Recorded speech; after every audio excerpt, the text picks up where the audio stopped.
میں نے کہا کہ میں ابو بکر کا نام قرآن میں دکھلاؤں گا، جنون میں، مگر وہ ہمارا جنون تھا، جوانی شباب تھی۔ اس وقت مجھے انہوں نے کہا کہ اب آپ کا ٹائم پورا ہو گیا ہے، اب ہماری باری ہے۔ تو کل پاکستان شیعہ مناظر محمد اسماعیل دیوبندی صاحب کا نے قرآن پاک منگوایا، کلام اللہ کھول کے 15واں سپارہ سورہ مریم کی آیت پڑھی، بسم اللہ الرحمن الرحیم، وَجَعَلْنَا لَهُمْ لِسَانَ صِدْقٍ عَلِيًّا۔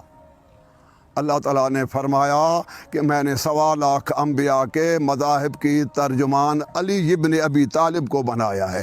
یہاں علی جو ہے یہ ترکیب کے لحاظ سے بھی، عربی عبارت کے لحاظ سے بھی، اور آل محمد کی تفسیر کے مطابق، کیوں کہ مولویوں پر قرآن نازل نہیں ہوا، کسی بھی مذہب کا عالم ہو، عالم پر قرآن نازل نہیں ہوا، قرآن محمد رسول اللہ صلی اللہ علیہ وآلہ وسلم پر نازل ہوا ہے۔ لہذا رسول اللہ اس آیت کی تفسیر کریں یا رسول پاک صلی اللہ علیہ وسلم جس کو قرآن کا وارث قرار دیں، تو پیغمبر پاک نے قرآن کا وارث علی ابن ابی طالب کو قرار دیا ہے۔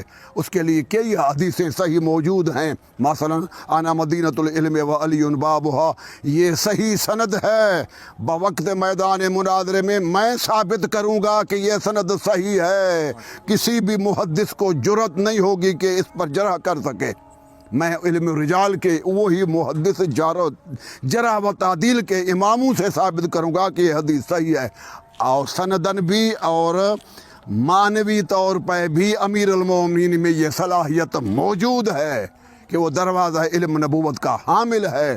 چنانچہ علماء سنی محدثین نے اس حدیث کو صحیح مانا، حسن مانا۔ دوسری حدیث ہے القرآن مع علی وعلی مع القرآن۔ تیسری حدیث ہے کہ وَلَا تُعَلِّمُوهُمْ فَإِنَّهُمْ أَعْلَمُ مِنْكُمْ، اے میرے صحابیوں تم میرے اہل بیت کو نہ پڑھاؤ، میں نے تم صحابہ سے اہل بیت کو علم قرآن زیادہ پڑھایا ہے۔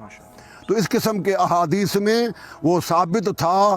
تو علی علیہ السلام جب آل محمد ہیں تو ان کا علم رسول پاک سے منتقل ہو کے علی ابن ابی طالب کے پاس قرآن کا علم آتا ہے۔ تو اب ہم رسول جو چھوڑ گئے تو وہ بھی 2 چیزیں چھوڑ گئے حدیث ثقلین میں، قرآن و اہل بیت۔ قرآن و اہل بیت کو رسول چھوڑ گئے۔ ہم صحابہ سے ترجمہ نہیں پوچھیں گے، یا رسول اللہ سے پوچھیں گے یا علی ابن ابی طالب سے پوچھیں گے۔ تو اس حدیث ثقلین متواتر ہے، یہ حدیث متواتر ہے۔ اس حدیث میں پیغمبر نے ساری امت کو قرآن کے سمجھنے کے لیے اہل بیت کے حوالے کیا ہے۔ اس لیے امام عبدالرؤف مناوی جو شافعی امام ہیں اپنی کتاب فیض القدیر میں لکھتے ہیں وَالصَّحَابَةُ كُلُّهُمْ فِي فَهْمِ الْقُرْآنِ مُحْتَاجُونَ إِلَىٰ عَلِيِّ بْنِ أَبِي طالب، کہ تمام صحابہ قرآن کو سمجھنے کے لیے علی کے محتاج ہیں۔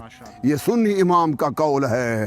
لہذا میں نے قرآن پاک کو ترجمے اسی آیت وَجَعَلْنَا لَهُمْ لِسَانَ صِدْقٍ عَلِيًّا کا ترجمہ علی علیہ السلام سے پوچھا گیا تو آپ نے فرمایا وہ میں ہوں۔ امام سجاد نے فرمایا میرے دادا علی ہیں۔ حسن حسین نے فرمایا اس آیت میں جو لفظ علی ہے یہ ہمارا دادا، ہمارا بابا علی ابن ابی طالب ہے۔ جب قرآن رسول نے علی اور اہل بیت کے حوالے کیا تفہیم کے لحاظ سے، تو ہم صحابیوں سے کیوں پوچھیں کہ آیت کے معنی کیا ہے، یہ آیت کا شان نزول کیا ہے؟ نہیں، ہم صرف رسول اللہ سے پوچھیں گے تفہیم قرآن، تفسیر قرآن، اور دوسرے نمبر پر اہل بیت رسول سے پوچھیں گے۔ تو جناب علامہ محمد اسماعیل صاحب مناظر اسلام نے قرآن کے سورہ مریم سے علی ابن ابی طالب کا نام دکھلا دیا، تو میں نے اسٹیج پر چڑھ کے اعلان کر دیا کہ لا الہ الا اللہ محمد رسول اللہ علی ولی اللہ۔ میں نے مذہب اہل حدیث اختیار کیا، اور اہل حدیث مذہب کو چھوڑ کے شیعہ مذہب کا میں نے کلمہ پڑھا، وہی کلمہ جو ہمارے اہل حدیث کے کتابوں میں موجود تھا اب بھی موجود ہے، جسے کہ امام احمد بن حنبل بخاری کا استاد ہے، اس کی کتاب فضائل صحابہ آئی ہوئی ہے۔ فضائل صحابہ میں علی ولی اللہ موجود ہے، اور پھر فرائض السمتین میں موجود ہے، در منصور میں موجود ہے، ریاض النظرہ میں موجود ہے، کئی سندوں کے ساتھ۔ جب اہل حدیث کے کتابوں میں رسول پاک نے کلمے میں ہمیں علی ولی اللہ دے دیا تو ثابت ہو گیا کہ کلمے میں علی ولی اللہ پڑھنا جائز ہے، اس لیے میں شیعت قبول کر دی۔ شیعت کی معنی ہی وہی ہے جو قرآن نے ہمیں مودت آل محمد مانگی ہے کہ رسول کے بعد اہل بیت سے محبت کرو۔ اہل بیت کی محبت کرنے سے آدمی شیعت کے پہلے سیڑھی پر قدم رکھ جاتا ہے۔ چنانچہ فتح الباری میں خاتم الحفاظ ابن حجر عسقلانی نے کہا ہے کہ وہ تشیع ہوا محبت علی۔ فتح الباری میں ہے کہ شیعت فقط نام ہی محبت اہل بیت کا ہے۔ جب اللہ نے قرآن میں محبت اہل بیت کو واجب قرار دیا ہے، تمہارے امام شافعی کیا کہتے ہیں؟ کفاکم یا اہل البیت فخراً، اے رسول کے اہل بیت ہو، تم اہل بیت کے لیے یہ فخر کافی ہے کہ اللہ نے محبت اہل بیت قرآن میں فرض کی ہے۔ محبتکم فرض من اللہ فی القرآن، امام شافعی فرماتے ہیں اللہ تعالیٰ نے تو اہل بیت کی محبت کو قرآن میں فرض کیا ہے۔ اور محبوب سبحانی، غوث سمدانی، قطب ربانی، عارف حق لاسانی حضرت شیخ عبد القادر جیلانی سے پوچھا جاتا ہے کہ قبلہ مرشد و پیران پیر آپ بتائیں کہ شیعہ کو شیعہ کیوں کہا جاتا ہے؟ تو پیران پیر بول پڑے، کہتے ہیں کہ ان کو شیعہ کیوں کہا گیا؟ انہا تشیعت، انہم تشیعت علی ابن ابی طالب، انہوں کو شیعہ صرف اس بات نے بنایا ہے کہ یہ محمد مصطفیٰ کے بعد سوائے علی کے اور کسی کی پیروی نہیں کرتے۔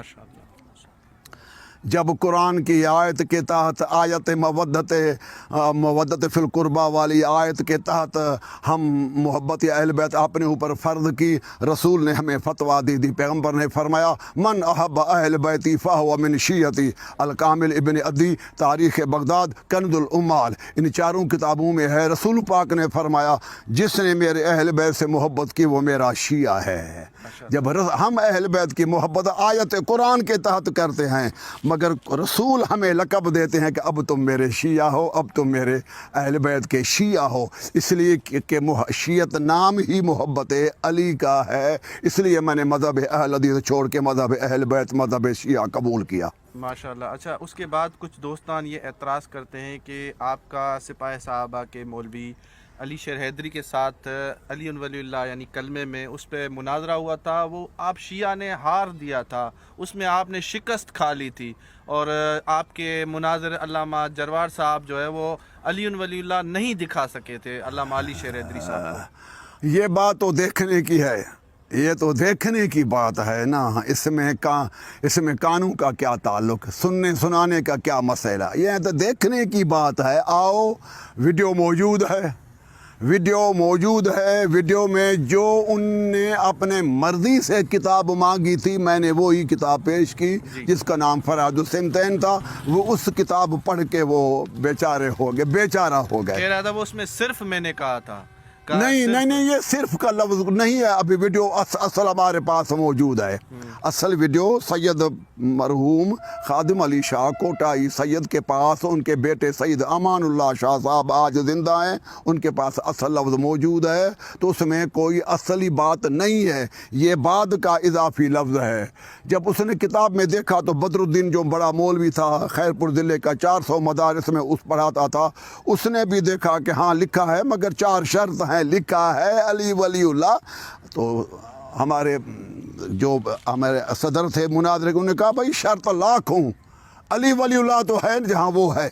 جب علی ولی اللہ تیرے کتاب میں لکھا ہوا ہے 4 شرط ہوں 8 ہوں، ہم بھی کہتے ہیں تو اچھی بات ہے کہ شرط ہو، مومن ہو، پاک ہو، صاف ہو، جھوٹ نہ بولنے والا ہو، وعدے کا وفا کرنے والا ہو، دیندار ہو، یہ شرط ہم بھی مانتے ہیں۔ شرطوں پہ بحث نہیں ہے، بحث ہے لفظ علی ولی اللہ پر۔ وہ اس میں جو عبارت لکھی ہوئی تھی من اراد فی دخول هذه الابواب الثمانیہ، وہ آپ کہہ رہے ہیں کہ وہ شرائط ہے۔ اچھا، یہ کہہ رہے تھے موضوع میں یہ تھا کہ آپ دکھائیں گے کہ رسول معظم نے کسی کو مسلمان کرتے ہوئے پڑھایا۔ نہیں کرتا نہیں، ہمارے پاس وہ تحریر موجود ہے۔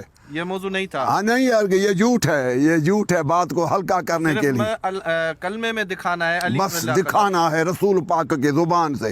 یہ بات غلط ہے، رسول جب کسی کو پکڑ لے اس وقت پڑھائے، یہ رسول کی عزت ہے۔ پیغمبر جب بھی بولے وہ صاحب وحی ہے، ماشاءاللہ۔ یہ پیغمبر کی توہین ہے کہ کسی ہندو کو پڑھائے تو پھر محمد کو مانیں گے؟ اور جب تک کسی ہندو سے بات نہ کرے تو ہم رسول کا قول ہمارے لیے حجت نہیں ہے. یہ توہین رسالت ہے, یہ توہین رسالت ہے, یہ سوال ہی باطل ہے. پیغمبر کی زبان سے سنی کتابوں میں ثابت کرنا میرا کام تھا, میں نے ثابت کر دیا.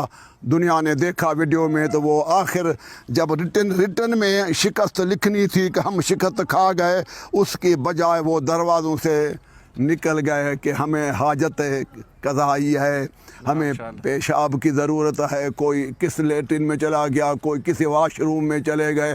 ہمیں پتہ تب چلا جب سارے پیجاروں میں چڑھ کے روانہ ہو گئے, راہ فرار اختیار کر. بہت شکریہ آقا, بہت شکریہ. آخر دعوانا